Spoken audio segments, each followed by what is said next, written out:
Welcome aboard the new Normandy, Commander. I've been looking over the dossiers. I'd strongly recommend starting by acquiring Morden Solus, the Solarian professor on Omega. We know the Collectors use some type of advanced technology to immobilize their victims. We'll need him to develop a countermeasure to protect us. Yes, but you know, I'm the one who gives the orders, remember? You still don't get it, do you? You're not in charge of this mission. I am. Operative Lawson makes a valid point, Shepard. Without the Professor, any encounter with the Collectors would result in failure. Who are you? I am the Normandy's artificial intelligence. The crew like to refer to me as Edie. Oh dear. I love how she says the crew like to refer to me as Edie. Like, that's literally your name, love. That's why they refer... honestly. Yes, AIs in the Mass Effect universe are not generally considered to be a good thing. Shut that thing down. I don't want it on my ship. Have I offended? Shepard spent a great deal of time fighting rogue AI. Geth, mostly. Plus that incident with the Alliance's Hannibal system on Luna. Your distrust is logical, Shepard, unlike the irrational mistrust of most humans. However, I am no threat to you or anyone else. I observe and offer analysis and advice. Nothing more. Okay. Well, apparently I'm just going to accept that, so that's fine. I'm guessing it takes more than just the three of us plus Joker to fly this ship. The Normandy has a full crew. They're at their stations awaiting your orders. Final preparations for takeoff are complete, Commander. When you're ready to go, just pick a destination from the galaxy map in the CIC and I'll plot a course. Jacob and I should return to our posts. Come find us if you have any questions. Okay, so we have got ourselves a shiny new Normandy to explore, and I'm actually quite looking forward to exploring it as a renegade, because, you know, that then I can sort of be, like, openly suspicious and just, like rude to Cerberus people. Which I think will be quite nice, because, like, my Paragon Shepherds are always very suspicious. I mean, come on, Cerberus has just brought you back from the dead and handed you a brand spanking new shiny Normandy, and, like, it's full of Cerberus crew members, and there's a freaking AI on board who could, you know, literally be spying on you. And AIs are illegal, remember, in the Mass Effect universe. So this is quite a big deal. And there's all of these people in Cerberus uniforms who I don't know and have no reason to trust. And, you know, everything that I've been told about the state of the galaxy in this, you know, current new modern day comes from the Elusive Man. I don't really know whether anything I've been told is true, to be honest. I could be being massively manipulated right now. The levels of paranoia I experienced on my first playthrough of Mass Effect 2, you have no idea. I spent every 5 seconds utterly convinced that, you know, everybody was just going to suddenly turn on me at any moment, that Edie was going to be evil. Like, it was just going to be... You know, I was utterly convinced that at any minute everybody was going to turn on me. It was yeah, it was quite an experience, actually. It's up there as one of my top gaming experiences ever, my first playthrough of Mass Effect 2, just because of how paranoid I was. I just couldn't trust the crew at all. I couldn't trust Miranda. I mean, even, like, people like Joker and stuff, I was like, what if they're being manipulated as well? It was a very, very... paranoid experience. But when I'm playing my Paragons, usually I feel like they, you know, they need to be polite, they need to be sort of secretly suspicious, but on the surface are very polite to everybody. Phoenix ain't gonna be like that. Phoenix is just gonna be openly hostile. And I think I'm going to quite enjoy it. Hello, Kelly, are you alright? I'm Yeoman Kelly Chambers. I know you are, I just said that. Administrative assistant. Ooh, administrative assistant, that's fancy. And I must say, it's such an honor to work under you, Commander Shepard. PA. She's my PA. I handle my own business. I understand. I won't bother you unless it's important. Aww. Anything else, Commander? Oh, Kelly, that was very, very professional of you. Yeah, so this is Kelly. She's basically my secretary, but she's also, like, the shipboard psychologist person who'll, like, sort of, you know, you can ask her about... Well, I can ask her how the crew is. Is there anything I should know? You have unread messages at your private terminal. Joker would like to speak to you on the bridge. Anything else, Commander? Yeah, so she tells me when people want to talk to me and makes, you know, she tells me whether people are alright or not, and if they're not alright, she tells me about it, and then when new people come on the ship, you can kind of ask her opinion. We'll maybe talk to her later. Yes, Commander. Joker wants to talk to me, apparently. Commander. Thank you, Kelly, you're an absolute sweetheart. And this is my private terminal where I have, like, messages and stuff. Read my new messages. Oh my god, there's so many. This is what happens when you've been dead for 2 years. The emails don't half stack up. Okay, so we've got one from Anderson. On the off chance that the rumours are true and you are actually alive, I need you to come and talk to me on the Citadel. A lot has changed in the last 2 years. You put us on the council and it's only fair that you be allowed to speak for yourself about what we've been hearing. Wow, Anderson. Like, come on, I've just come back from the dead. You could at least put a couple of kisses at the end or something. Jesus Christ, that's very cold and clinical. That's Zaid's thing. That's just, letting us know that the DLCs have installed properly, which I'm going to admit I wasn't 100% certain of, because if there's a way to check whether you've got the DLCs installed, I can't find it. So I didn't know whether they'd installed properly. These are all DLC stuff, aren't they? Yeah, so that's Zaid, who we will meet fairly soon. We can go to the Normandy crash site, that's the Overlord thing, and then Kasumi, who we will also get fairly sharpish. Okay, we'll just mark them all as red. That's all my emails dealt with. Oh, I've got no emails anymore. That's sad. You know what was really sad today? I currently have no internet at home. I've got no internet because I'm switching to faster broadband, but they forgot to send the new router out. So I've just got no internet for like a couple of days until the new router arrives. And the only place that I can get internet is at work. Well, I can get internet other places. There are plenty of places that have free Wi-Fi, but I'm lazy and can't be bothered to like go anywhere specifically just to use the Wi-Fi. That seems a bit stupid.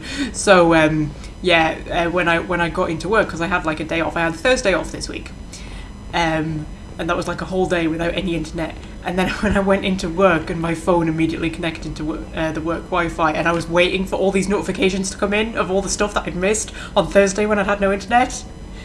Not a sausage. Not a single. I had literally 0 emails. Do you know that? 0 emails. Nothing. Nobody wanted to talk to me at all. I was like, oh, come on, man. A whole day and nothing? Alright, Joker Love, what do you want to talk to me about, sweetness? Can you believe this, Commander? It's my baby. Better than new. It fits me like a glove. And leather seats. Military may set the hardware standard, but on a first-gen frigate, they could care less if the seats breathe.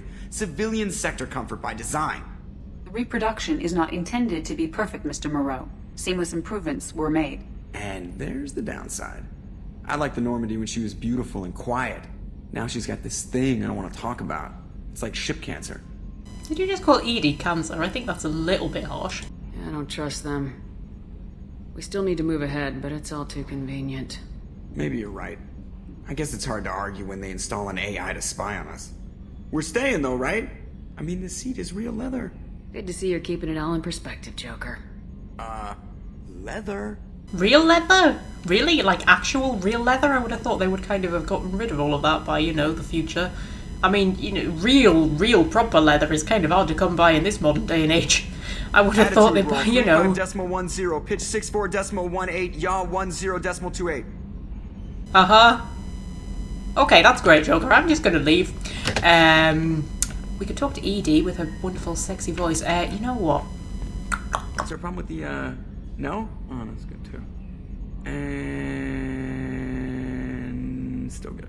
Yeah, he's just talking to himself. Let's not mind him. We'll maybe talk to Edie a little bit later. Because this is one of those episodes that's going to become in massive danger of just being me talking to everyone.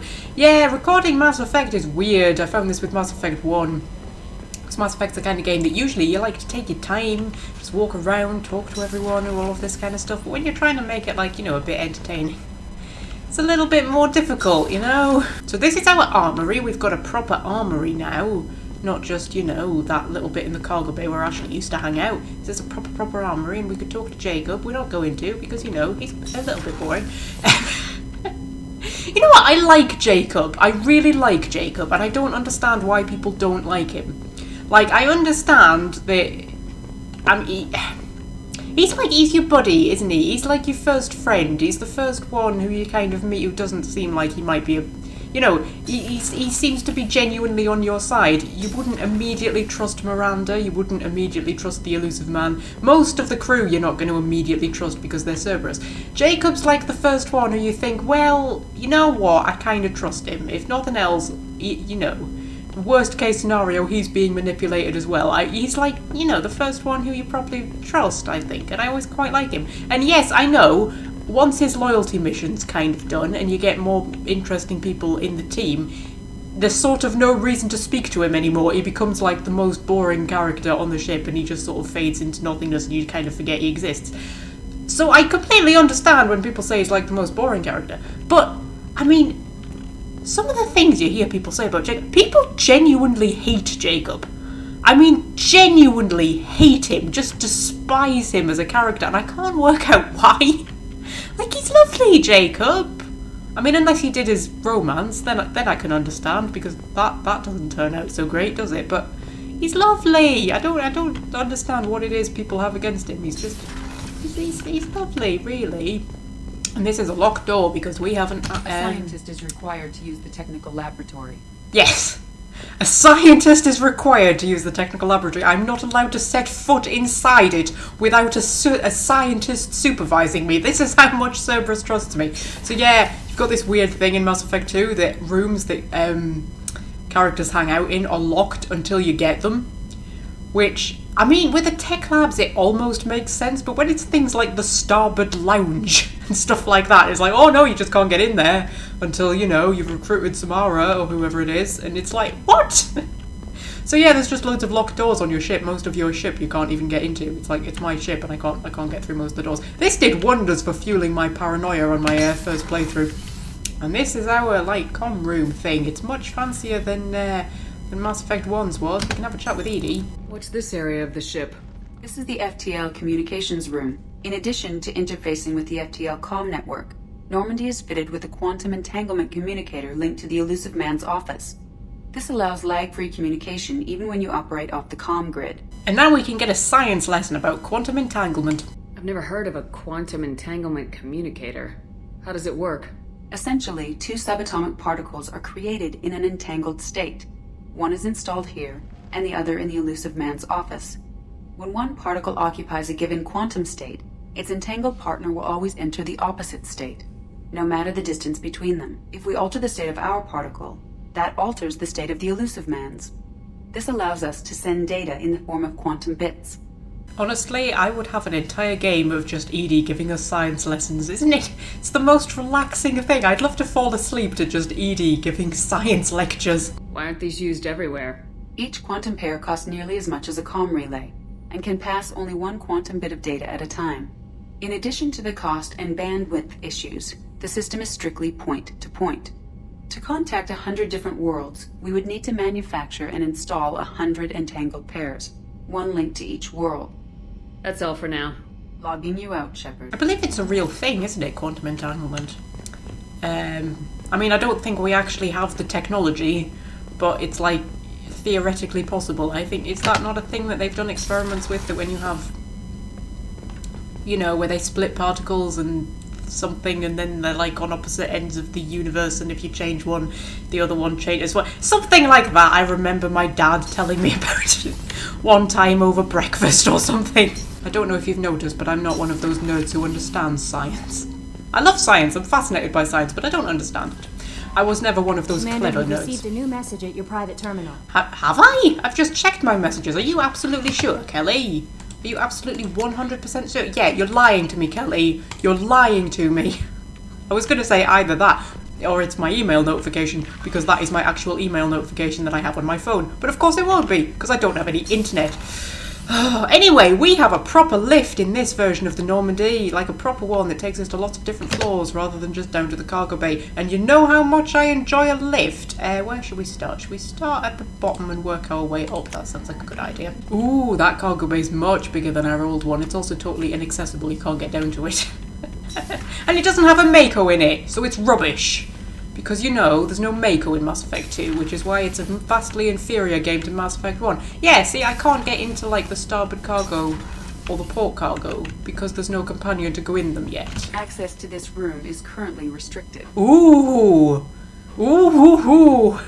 Bloody hell, Edie, that's a bit sinister, isn't it? And you don't think it's also a little bit suspect that they only open up, like, when I get a companion for them? Like, why does that companion have access to the rooms before I do? This is all very suspicious. on a Cerberus ship. Access to this room is currently restricted. Yeah, very, very suspicious. But yeah, like I say, the first time I played this game, I was so paranoid all the time. Just like everything about it. I mean, I don't know whether they did that deliberately to fuel your paranoia, shutting off sections of the ship to you. But it really worked. I love the fact that there's already a bed down here before Jack's actually down here. That's wonderful. And like a workbench. Ooh, that's exciting. Should we say hello to the engineering staff? Hello, guys. How's it going? You came all the way down here to see us? You're speaking to our commanding officer. Yeah, Donnelly. I didn't hear an officer on deck. I run this ship military. You two think this is all a joke? Yes, ma'am. I mean, no, ma'am. Won't happen again, ma'am. At ease. Who are you? I'm Engineer Ken Donnelly, handling the power control systems. This is Gabby. That's Engineer Gabriella Daniels, actually. I'm responsible for the propulsion systems. What can we do for you, Commander? Well, I mean, you could talk some more because I absolutely love the fact that I've got a Scottish engineer. That's wonderful. We can ask them stuff about, you know, their lives. But I'm not interested in their lives. Let's ask them if they need anything. Are you set up okay down here? We can't complain. I just wish it didn't take so long to calibrate the FBA arrays. Kenneth, you're complaining. What kind of problems are you having? When they upgraded the Normandy design, they got a bit sloppy with the FBA couplings. I won't bore you with the tech, but there's an array of attenuators in the primary power transfer system that channels the field bleed. Kenneth, you're boring the commander with tech. In short, if we had T6 FBA couplings installed, it'd save us a lot of maintenance time each day. Yeah, okay, so they need me to get a thing for them. Why isn't something like that already installed? It's probably just a design oversight. Efficiency isn't affected. It's a maintenance issue. Also, the T6 model can be hard to find. Nash and Stellar Dynamics discontinued them. We could probably find used ones in the Omega markets, but we have no time for shore leave. That's alright, I'll be exploring Carry on. Omega Will while do, you lot are Commander. stuck on the ship, not having shore leave. Are they going to talk about me now? I'm amazed Shepard came down to see us. I told you she would. Yeah, you going to say anything else? No? Okay, yeah, we've got a Scottish engineer. Which is good, because you always have to have a Scottish engineer, don't you? Ooh, our drive core is really big. Wow. That's a much bigger drive core than the old Normandy had. I believe Joker makes some comment about that at some point, and you can see all the windows where we can see it from, because, you know, Cerberus are big on that kind of thing. Cerberus care a lot about aesthetics, so yeah, that's the armory window up there. That'll be like the crew quarters and stuff, and that'll be the tech labs that I can't get into yet, but I can just see them through that window. They allow me to see through the window. Yeah, we've got a Scottish engineer. That's brilliant. You know what's so brilliant about that is we've got a Scottish engineer. It took me about 3 playthroughs before I even clocked like, oh yeah, that's a Star Trek reference, isn't it? Didn't even occur to me before then. You know, one of my favourite bits in Star Trek Discovery, I can't remember which series, was it Series 1 where they went into the mirror universe? I think that was Series 1, wasn't it? Yeah, because Series 2 was all the time travel stuff. One of my favourite bits in Star Trek Discovery is where they're in the mirror universe and the captain has to pretend to be the chief engineer, but he has to disguise his voice and he puts a Scottish accent on. It's one of my favourite bits, and it's the bit where Tilly has to pretend to be the captain and she's just sort of... It's one of the funniest scenes, honestly. Anyway, let's meet our crew. This is our crew. There's 4 of them. Chef Wow. Again. Come on, Rupert. I'm sorry, Princess. Filet mignon and caviar coming right up. Let me just get out my doilies. That'd be real nice, Mr. Gardner. Hello, Gardner. Yeah, we've got like 6 crew members.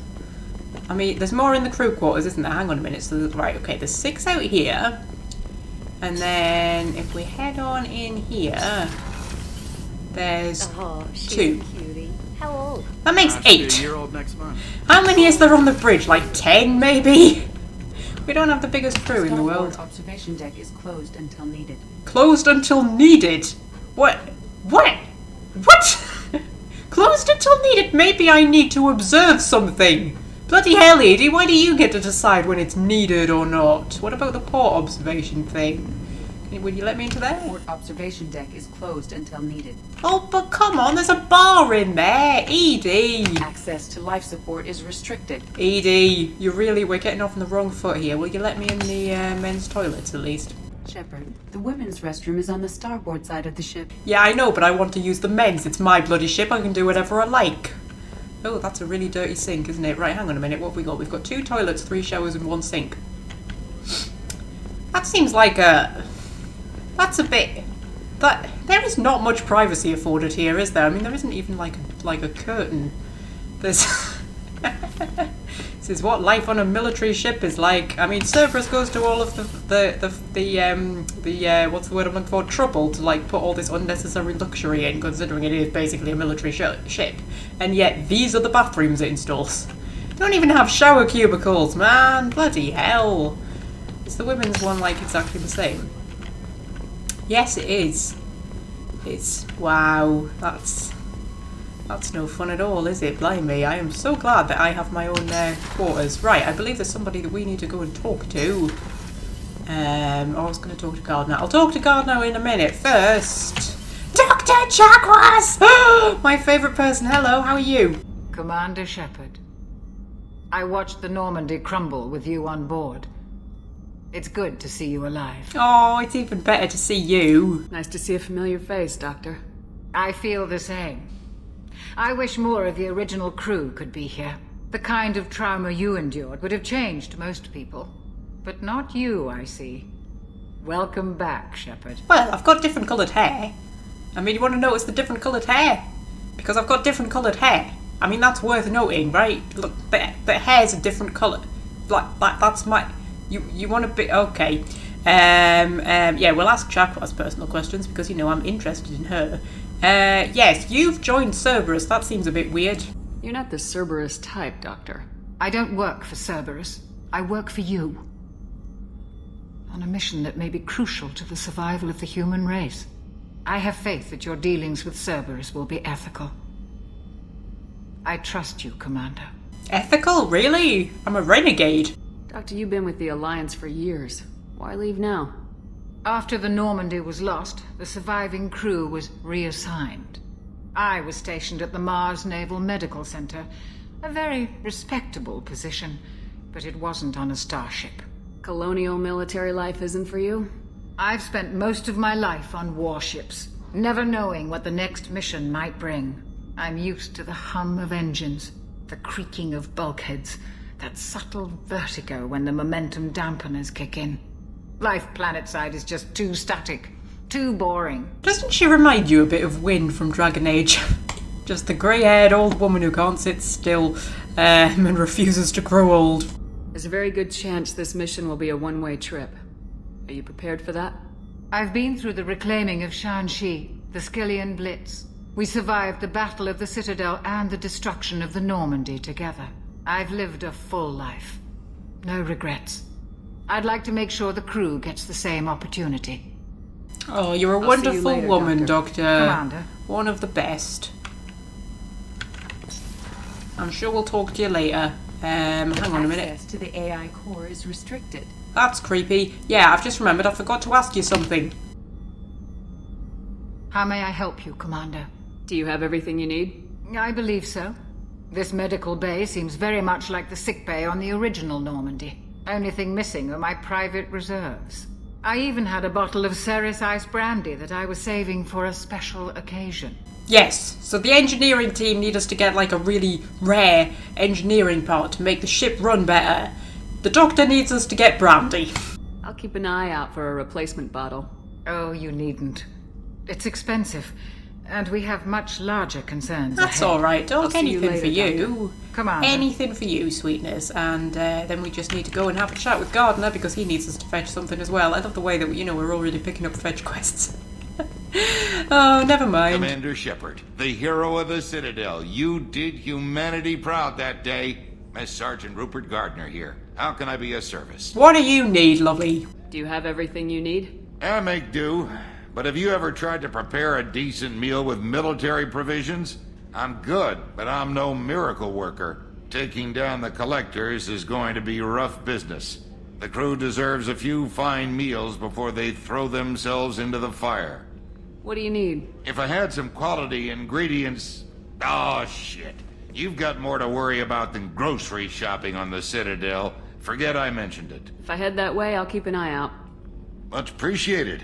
Most of this list is probably standard fare for those namby-pambies on the Citadel. Anything else you'd like to talk about? I won't take any more of your time. Back to work.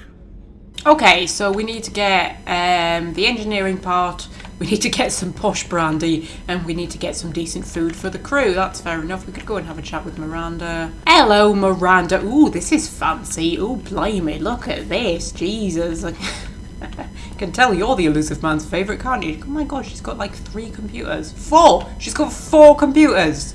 Why do you need 4 computers? She's got, how many pillows is that? 1, 2, 3, 4, 5, 6. 6! You've got 6 pillows on your bed.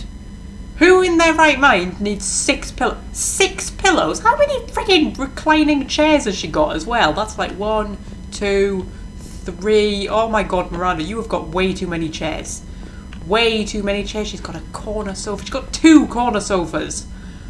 Bloody hell, Miranda. Do you have like all-night parties in here or something? She's got a lovely view of the stars. Look at that. That's lovely. I love the fact that they've actually got the windows like that kind of thickness.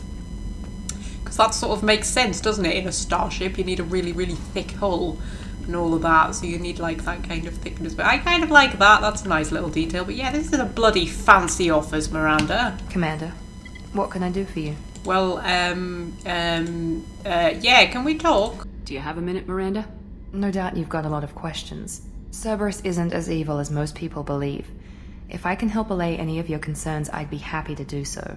So, what would you like to know? I mean, Cerberus is quite evil, right?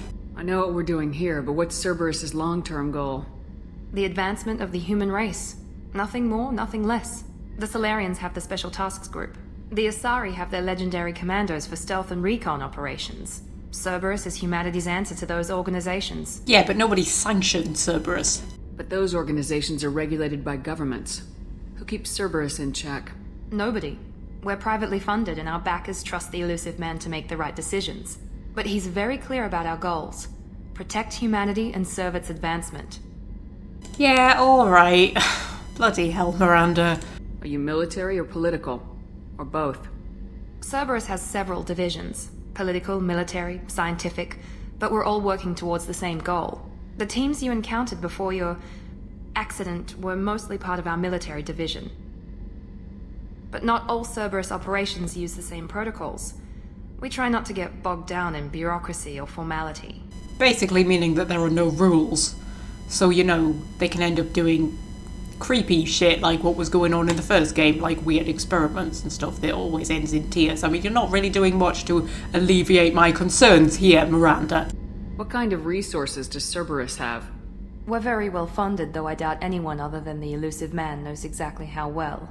But our resources aren't unlimited. Reviving you and rebuilding the Normandy was a significant investment, and a significant risk. We're all hoping you can do the impossible, Shepard. No pressure. But why? Why me? Honestly, why? It makes absolutely no sense that they would do that, you know, that they would just bring me back from the dead and then send me off on a mission. Makes no sense. What can you tell me about the elusive man? Not much that you don't already know. Even I don't have access to most of his background. And you've seen more of him than most ever do. It's rare for him to become directly involved in missions, but you're something special. Whatever else people might say about him, I can assure you he's got humanity's best interests at heart. That includes you and me. Maybe he just has a massive crush on me or something. How can you be sure of that if you know so little about him? I didn't get to where I am without knowing how to gauge people's motives and ambitions, even from brief encounters. He's no saint, and he'd be the first to admit it. But he is committed. Humanity couldn't have a better advocate. I mean, I can think of a few people. Tell me about yourself, Miranda. Oh, I guess that's fair.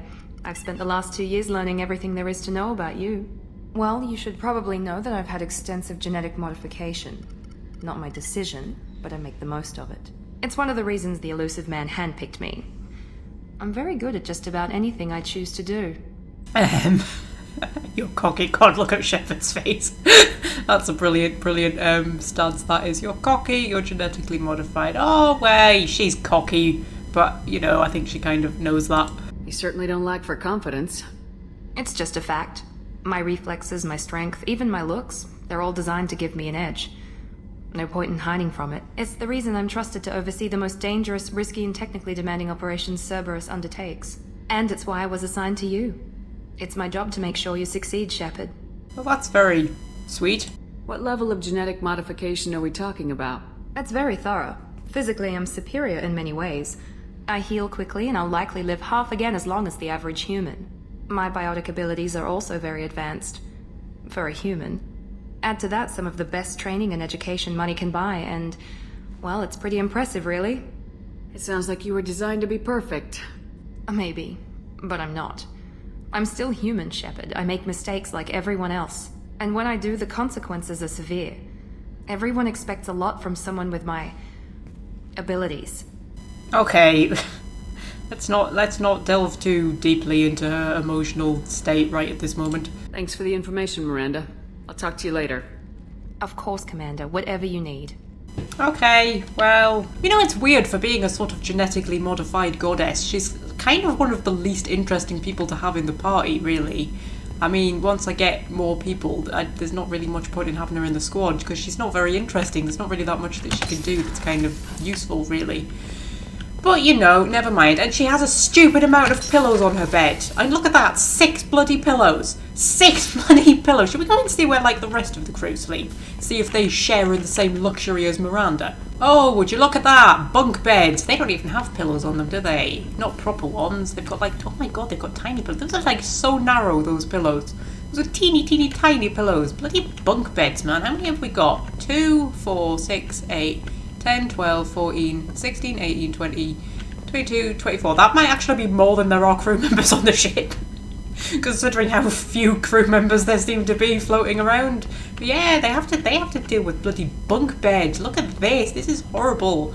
Oh my god, all the luxury that Cerberus has given Miranda, and they give our normal hard-working crew members these horrible, thin, nasty-looking bunk beds. Well, see, I've only got 2 pillows on my bed. Just the 2. I mean, they are pretty big pillows, I have to say. Oh wow, they're amazing pillows. But yeah, there's only 2 of them. Not like friggin' Miranda with her 6. I mean, admittedly, I do have a fish tank. I feel like maybe the fish tank would come under the description of unnecessary luxury. I've also got a skylight. But you know, I've only got like 1 corner sofa. And 2 wine glasses, which is interesting, as though I'm anticipating having company. How many reclining chairs do I have? 1, 2... Is that it? Just the 2. How many did Miranda have? Was it like 3 or 4? Something like that. This is my desk. I've only got like 2 computers. Oh, there's my picture of Liara. Oh, with her strangely pink cheeks. I always think that about that picture of Liara. It's like, has she got blusher on or something? Why has she got such pink cheeks? It's very strange. And those are our achievements that we can view if we want to. And that's our model of the Normandy. I don't know whether that's the old Normandy or the new Normandy. Oh, I've never actually questioned that before. Is that the old Normandy or the new Normandy? Let's say it's the old Normandy, because that would be fun. And then in here we've got our own private bathroom, which admittedly isn't much more impressive than the crew bathroom, but it's vastly superior in every way because I don't have to share it with anyone.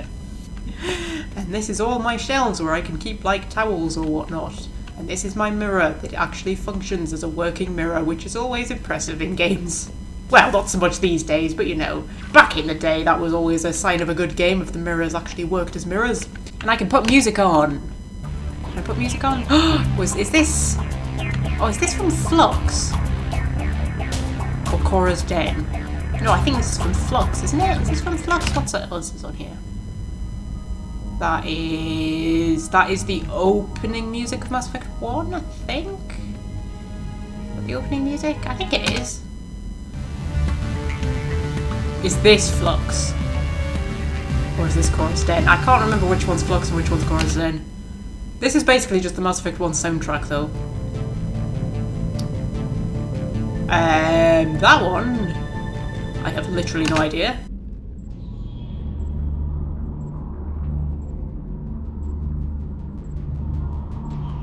This one I'm not 100% certain on either.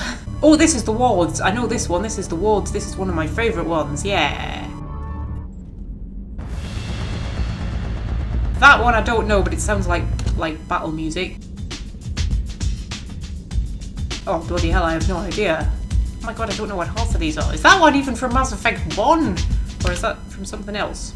And now I think it's just turned off. Oh, we didn't have the romance music. Well, that's my favourite music, man. I love the romance music from Mass Effect 1.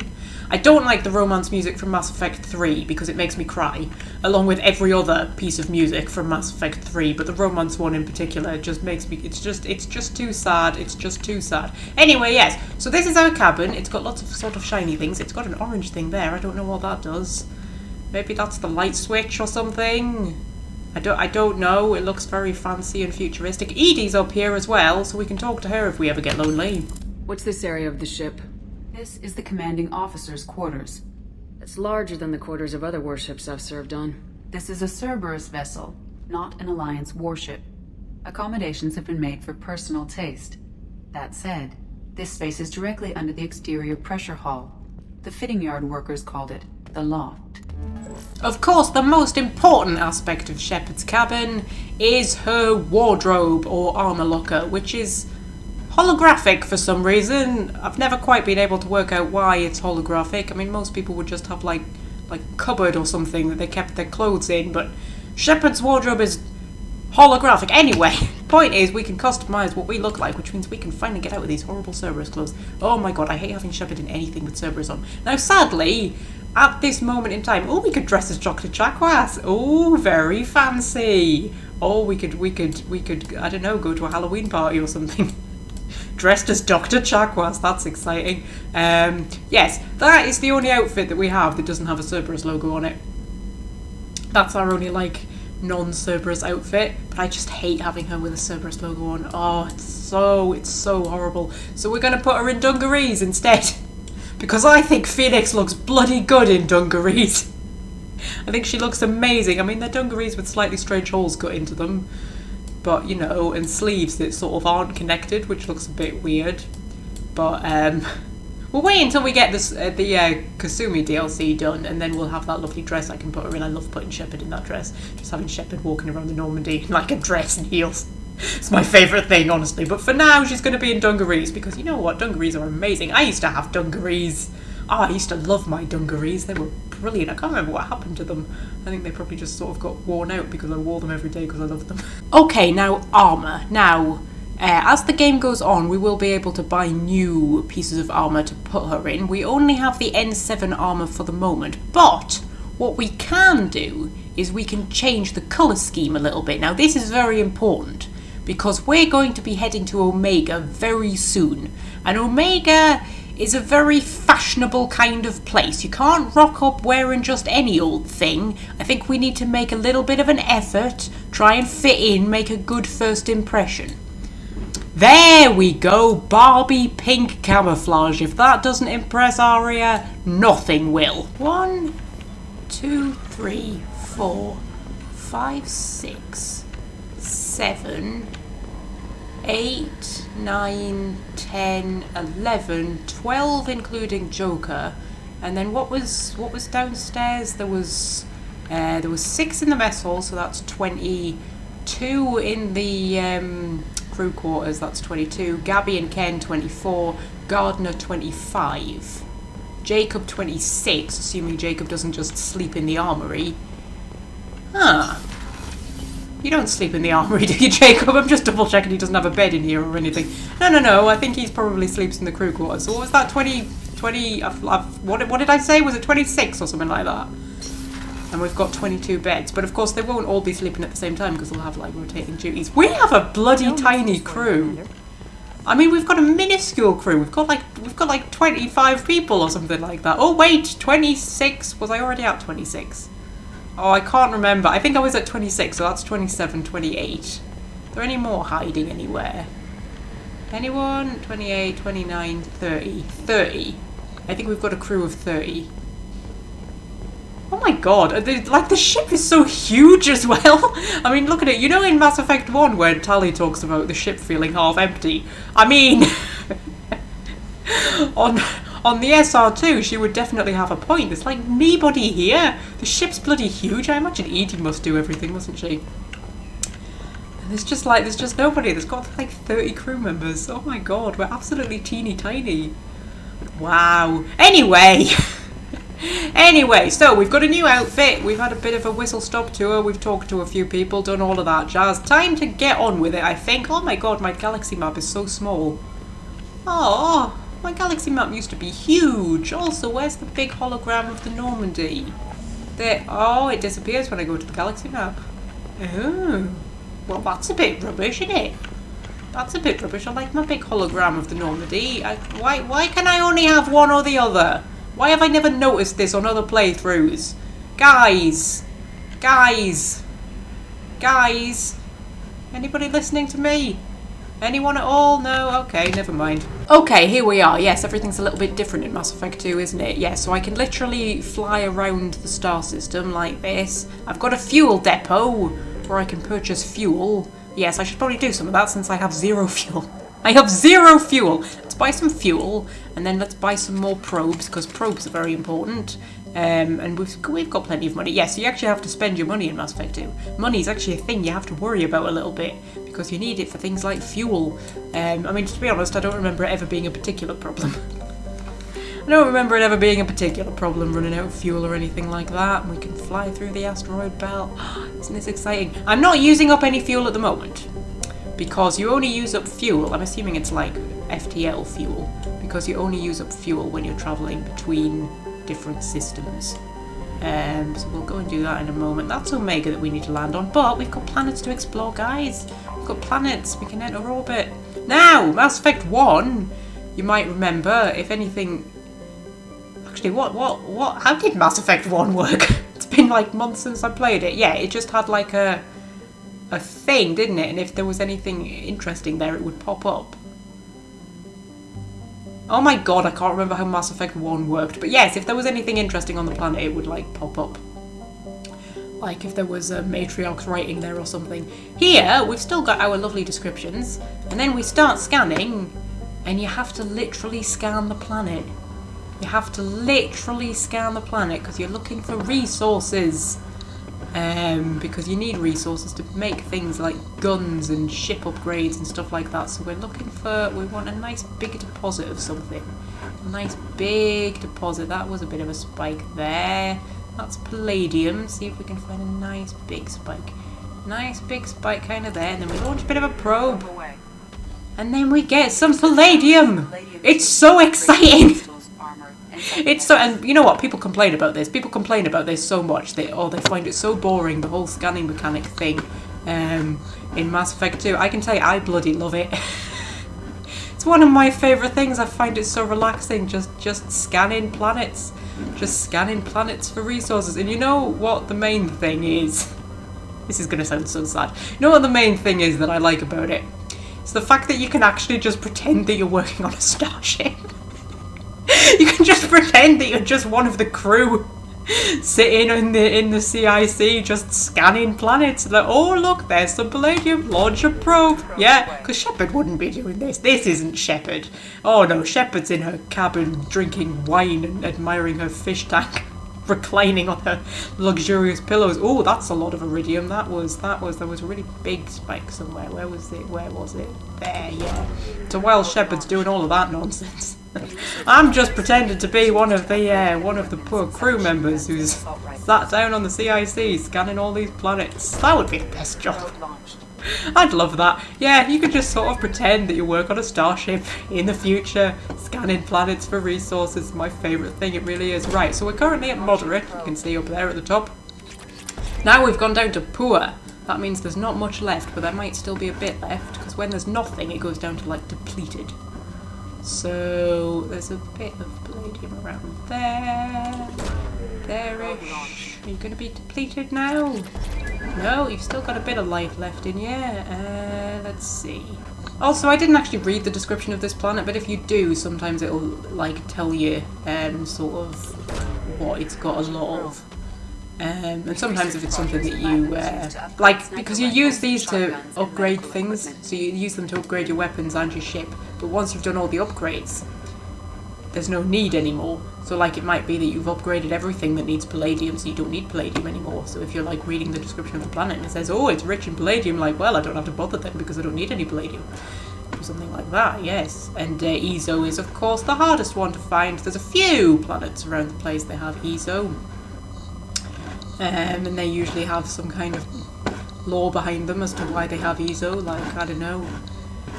Is there one where there's like 3 asteroids or something and they all have really high Ezo levels and there's some reason why, but I can't remember what it is. Or is it 3 moons or something? There's somewhere where there's like 3 things. There we go, we've got down to depleted. And 3, I'm sure it's like 3 asteroids and they've all got really high Ezo levels. I can't quite remember why. Anyway, now that we've scanned it, it's got its name next to it. So we just go and do that with every planet in the system. Don't worry, I won't make you watch it. I won't make it. I'll be back, alright? I'll be back. Okay, I have depleted all of the planets of their resources, as is only right and proper for the organisation that claims to represent humanity. I think if nothing else, they are at least giving an accurate impression. Now, time to head to Omega. Built in the mined-out husk of a metallic asteroid, Omega has been a haven for criminals, terrorists and malcontents for thousands of years. At times, the station has lain idle and abandoned for centuries, only to be reactivated by a new group of outlaws seeking a fresh start. The space station's original elegant design has given way to haphazard expansion by scrabbling factions of every species. There is no central government or unifying authority on Omega, and nobody can recall a time there ever was one. Well, sounds like my kind of place.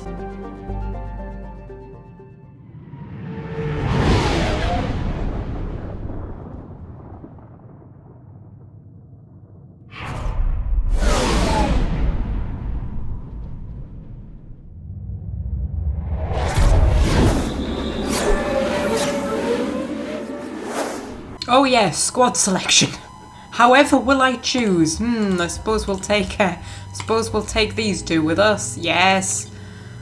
And then guns. I don't think I've got any. Oh, I've got squad points. Oh, I didn't know I had squad points. I don't think I've got any guns though. Do I? Are we even on the gun bit yet, or is this just? No, I don't think we're on the gun bit yet. Right. Let's go pull because I want to unlock shockwave. Get that going on, and then yes, guns. But I don't think I've actually got any that I can choose. No, I've literally got my my submachine gun or machine pistol, whatever, and my heavy pistol, and then my grenade launcher. That's it. I have no other guns. You would think Cerberus could maybe have given me a few guns. I mean, they've got quite a lot of money. You think they could have? No, never mind. Oh wow, I look amazing in that armor. Look at me. Wow. Welcome to Omega. You're new here, aren't you? I can always tell. Allow me to... Oh, hello, Mocklin. I was just... Leave, Fargate. Now. Of course, Mocklin. Whatever she wants. Blasted scavengers. Welcome to Omega, Shepard. You know who I am? Of course. We had you tagged the moment you entered the Terminus systems. You're not as subtle as you think. Arya wants to know what brings a dead Spectre to Omega. I suggest you go to Afterlife now and present yourself. I want to know what on earth made you look at me and think that I thought I was being subtle. I'll talk to your boss when I'm damn well ready. Then you'd better get ready. No one keeps Arya waiting. Afterlife now. Oh, bloody hell, alright. I'm receiving quarantine warnings about the slums where Dr. Morden Solus runs the clinic. Anticipate resistance at the transport station. I have also accessed messages between mercenary groups regarding plans to deal with the Archangel. There's a recruiting station at Afterlife that may have information on him.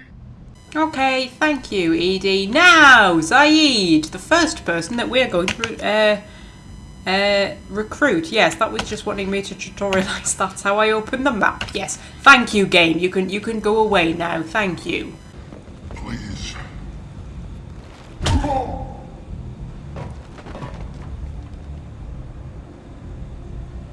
Please. You have to help me. No one said you could talk, jackass. You Zaid Masani? Yeah, that's me. You must be Commander Shepard. Hey, we have a galaxy to save. Yeah, so Zaid's going to be like the first person we recruit, which is going to be a bit random, but it's just because he's a DLC companion, don't worry about it. I assume you've been briefed? I've done my homework. Cerberus sent me everything I needed to know. My contacts told me we're picking up one man, not two. Batarian delinquent. Pissed off someone rich enough to hire me to go after him. And for my bring him in alive rates even. Please, I didn't do it. I said shut it. Tried to lead me on a chase all over the systems. He should have known better. These people always run to Omega. Okay, well, that's good. I suppose you can just go to the Normandy. Go ahead and get set up on the Normandy. Right, I'll go make myself at home. I assume the elusive man told you about our arrangement. I'm assuming there's some part of your contract that I'm expected to handle. That about right? Yeah. Funny he didn't tell you. Picked up a mission a little while back, just before I signed on with Cerberus. Thought you might be interested. You heard the name Vito Santiago? He's the head of the Blue Suns. Runs the whole organization. Seems he recently captured an Eldfell Ashland refinery on Zoya, and is using their workers for slave labor. The company wants it dealt with. Okay, I suppose we can do that. I'll make sure we get that done. I'll be running errands for everybody else. Out of the way so we can May as well add you to the list, my son.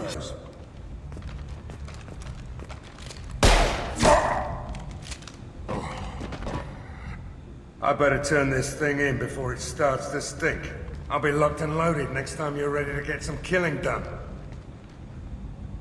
Yeah, okay, so he's our hard-man mercenary character, as you can probably tell. Right, should we go and say hello to Arya?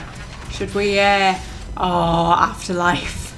I love Afterlife. I love the fact that when you enter Afterlife, not Afterlife, Omega. When you enter Omega, you go through those doors, and you enter Omega proper, and the first thing you see is half-naked Asari dancing on a massive virtual screen. That is the welcome that you get to the wonder that is Omega. I love Omega. Hey guys! You look happy! Are we happy? Is everybody happy? Everybody happy? Yeah, do we want to talk to Miranda about what she thinks about Omega? Omega, what a piss hole. At least it keeps you on your toes. I've had to come here on business before. I feel like I need a shower afterward, in addition to normal decontamination. Okay, is that your entire observation of this place? It's brilliant though, it's like a Star Wars kind of city, isn't it? It's very Star Wars. I think that about the Citadel as well. I think just, you know, big huge cities like this always make me think of Star Wars. And that's what I like about Star Wars. I like the aesthetic of Star Wars. I like the whole kind of big space cities and everything. It's all very pretty and exciting. Okay, right. Should we go and see what's her name? Go on in. Arya's expecting me. You said that without moving your mouth. That's amazing. Oh, hello. Hello. Oh, you all right? What are you looking at? Well, is this the first Renegade option of the game? I think it might be. The man whose day I'm about to ruin. I'm not looking for trouble. Maybe I am. Maybe you better get out of here before I find you some. All right. I've got stuff to do anyway. Come on, let's get out of here. Wow, he turned out to be a massive wimp, didn't he? Blimey. He's like a hardened criminal who decides to threaten people just for fun, and then you point a gun in his face and he immediately just runs away. Like, really? Okay, well, let's head on into Afterlife. Okay, if we head on over here, the first thing we can do, the most important thing, is buy that bottle of brandy for Dr. Chakwas. I like the fact that it doesn't even tell you how much it was. I have no idea how much money I just paid for that bottle of brandy, but whatever it was, apparently it was worth it. Okay, let's go and have a wee chat with what's her name? There she is. Hello, Arya. How are you doing? That's close enough.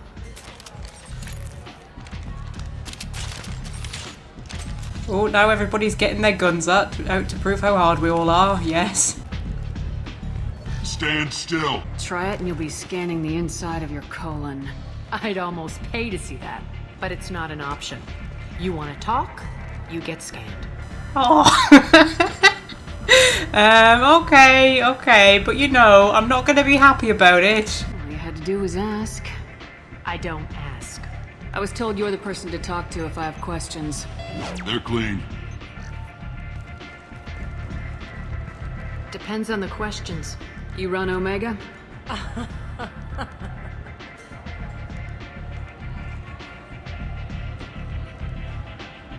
I am Omega.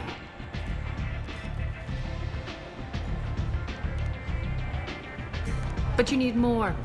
Everyone needs more something, and they all come to me. I'm the boss, CEO, queen, if you're feeling dramatic. It doesn't matter. Omega has no titled ruler and only one rule.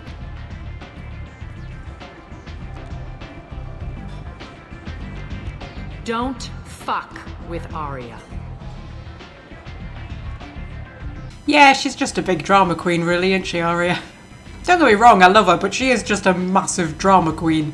I kind of let her get away with it, though, because, you know, she's kind of sweet underneath it. Also slightly terrifying. I mean, just a little bit. I like it.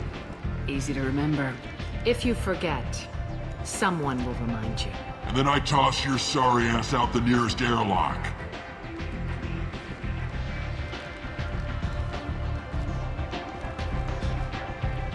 So, what can I do for you? Okay, we could jump straight into business, or we could investigate a little bit. I have literally just noticed for the first time that while you're sitting here, you just have a half-naked Asari dancing behind you the whole time. Obviously in Arya's line of sight. I've never noticed that before. I've never noticed that. And honestly, it's not the kind of thing I would expect myself to miss. But I've never noticed that before. No, that's fascinating. Okay, should we ask... Yes, you do seem rather indifferent to the fact that a dead Spectre has just showed up on your station, I have to say, Arya. One scan and we're straight to business. People are usually more concerned about who I am. Your death was downplayed, but hardly what I call a secret. I had to make sure it was really you. You could have been anyone, anything. Whatever you need will come out on its own. I'm curious, but Omega doesn't really care about you. That doesn't really answer the question. I mean, I died and I'm sitting here. You're not even a little bit bothered about that. Like, not even a little bit. So you must know what's what on Omega. Everything that's worth knowing. I don't usually give it out freely. Information is power. Mundane things you can find yourself. Take a walk in a back alley or buy one of the mercs a drink. Better yet, talk to the entertainers. They give great tours. Just don't waste my time.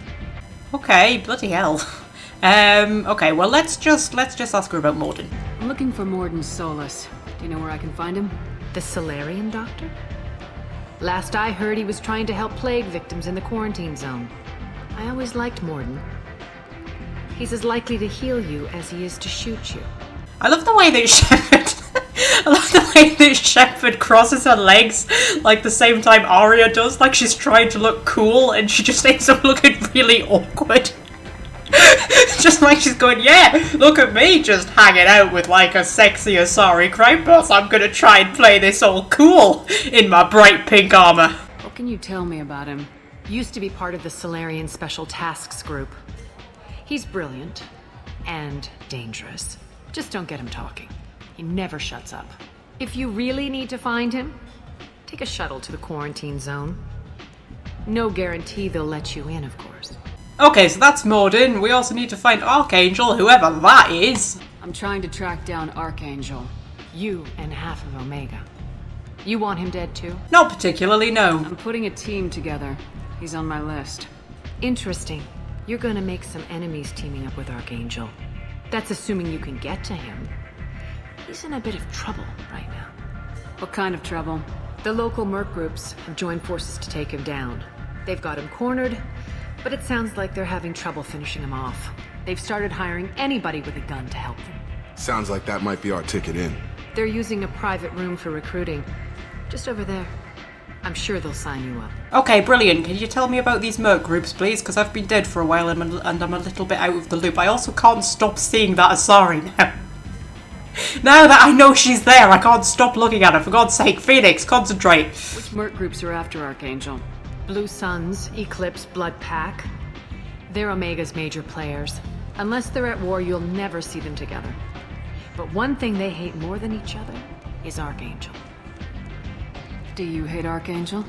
I don't have time for hate, but I distrust them all equally. For now, Oh, that's quite a good line. Kill each other. I don't remember that line, but that's quite a good line, that is. That's quite nice. What can you tell me about Archangel? Not as much as I'd like. He showed up here several months ago and started causing all sorts of problems. If you make your own laws, which everyone here does, he makes life difficult. He's reckless and idealistic, but he seems to know enough to stay clear of me. Okay, we could dig a bit deeper, like, about her, but I don't think she really opens up until you earn her trust a little bit more, so I suppose we should just go. Time to waste. You've got all the time in the world. Archangel? Not so much. Okay, so that's Archangel, and yeah, there she is. Oh my god, she's literally there as well. I thought she was sort of, like, across in the club a little bit, and we just sort of had a view of her, but no, she's literally just there, and there's one there as well, just dancing for Arya. Wow, that's a job and a half, isn't it? And then these people must be important to have these seats. Wow, look at these exciting people. I'll be honest with you, you look a little bit like a middle-aged librarian, but I'm sure you're very important here on Omega. Very important. Okay. Do we want to go after Archangel or Morden first? Archangel or Morden? Oh.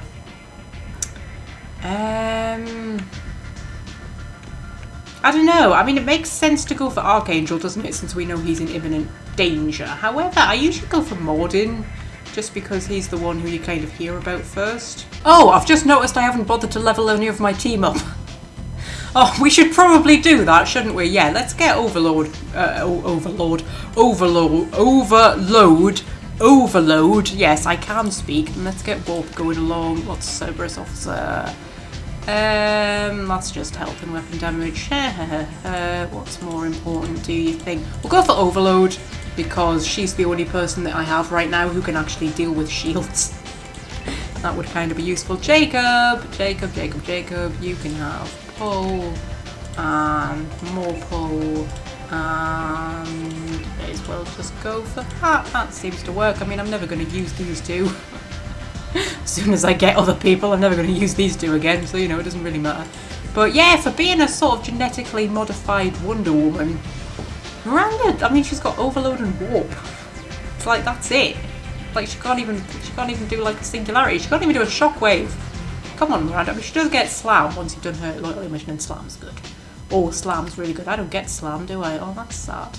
Right, time to wrap things up though, I think. We don't seem to have actually done much in this part, do we? I've got a feeling this is going to be a very slow burn kind of series, because Mass Effect 2 is such a kind of bigger, more expansive sort of game than the first one was. And the first one was actually quite difficult to try and split it up into parts and things, but I think Mass Effect 2 is going to be a little bit more difficult. I think we might just have to accept this is going to be like a very slow series, but that's fine. So next time we will go and get Archangel, I think. Or Morden, maybe. No, Archangel. Yeah, I think we'll get Archangel. Morden, though. Morden, no, Archangel. Okay, right, yes. Next time we will definitely go and get Archangel. Or Morden.